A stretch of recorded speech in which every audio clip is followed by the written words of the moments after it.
Welcome to Siddhu competitive hub. Today ఈరోజు మనం Indian హిస్టరీలో షోడశ మహాజన పదాల గురించి వివరంగా తెలుసుకుందాం. ఈ టాపిక్ చాలా ఇంపార్టెంట్ అండి. ఖచ్చితంగా మనం యూపీఎస్సీ లెవెల్లో కూడా ఒక క్వశ్చన్ మనం ఎక్స్పెక్ట్ చేయవచ్చు. అయితే షోడశ మహాజన పదాలు మొత్తం ఎన్ని ఉన్నాయంటే 16 షోడశ మహాజన పదాలు ఉన్నాయి. ఈ షోడశ మహాజన పదాల గురించి మొట్టమొదటిసారిగా పేర్కొన్న గ్రంథం ఏంటంటే అంగుత్తర నికాయ అనే గ్రంథంలో మొట్టమొదటిసారిగా షోడశ మహాజన పదాల గురించి పేర్కొనడం జరిగిందనమాట. అయితే ఈ షోడశ మహాజన పదాల్లో కూడా బలమైన రాజ్యాలు ఉన్నాయి, కొన్ని రాచరిక రాజ్యాలు ఉన్నాయి, 2 ఘనరాజ్యాలు ఉన్నాయి అన్నమాట.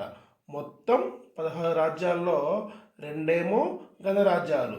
ఒకటి మల్లా యొక్క రాజధాని కుషీనగర్, 2 వజ్జి యొక్క రాజధాని వైశాలి.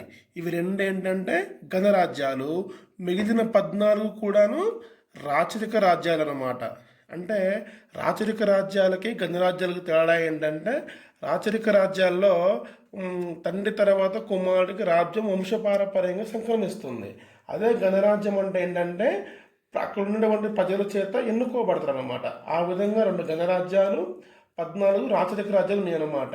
అయితే వీటి గురించి మనం చూసినట్లయితే నార్త్ ఈస్ట్ సైడ్ పాంచాల యొక్క రాజధాని హైచేత్ర, 2వది కోసల యొక్క రాజధాని శ్రవస్తి, 3వది మల్ల యొక్క రాజధాని కుషీనగర్, 4వది వచ్చేసి వజ్జి రాజధాని వైశాలి, 5వది చూస్తే కురు అంటే ఇంద్రప్రస్థ, 6వది వచ్చేసి శూరసేన మధుర, 7వది వచ్చేసి విరాటనగరం అన్నమాట, 8వది వచ్చేసి అవంతి ఉజ్జయిని, 9వది వచ్చేసి కౌశాంబి, 10వది వచ్చేసి చేది, 11 వచ్చేసి మగధ రాజగృహ, 12 వచ్చేసి అంగ రాజధాని చంప, 13 వచ్చేసి కాశీ రాజధాని వారణాసి.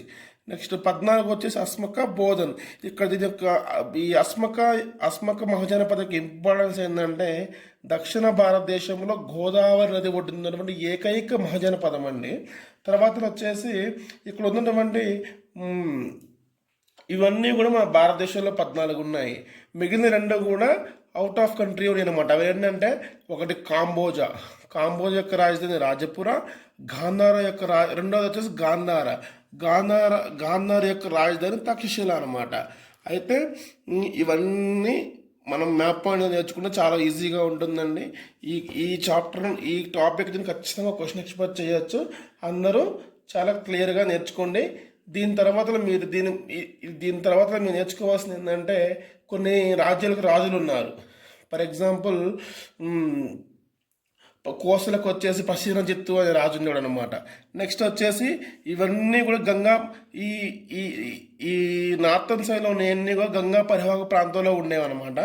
ఇది మాత్రం గోదావరి నది పరివాహక ప్రాంతంలో ఉండేది. ఇవన్నీ కూడా బ్రహ్మపుత్ర నది పరివాహక ప్రాంతంలో ఉండేవి. ఇవన్నీ కూడా యమునా నది పరివాహక ప్రాంతంలో ఉండేవి అనమాట. ఓకేనా ఫ్రెండ్, ఈ టాపిక్ మీకు అర్థమైంది అనుకుంటున్నాను. Thank you.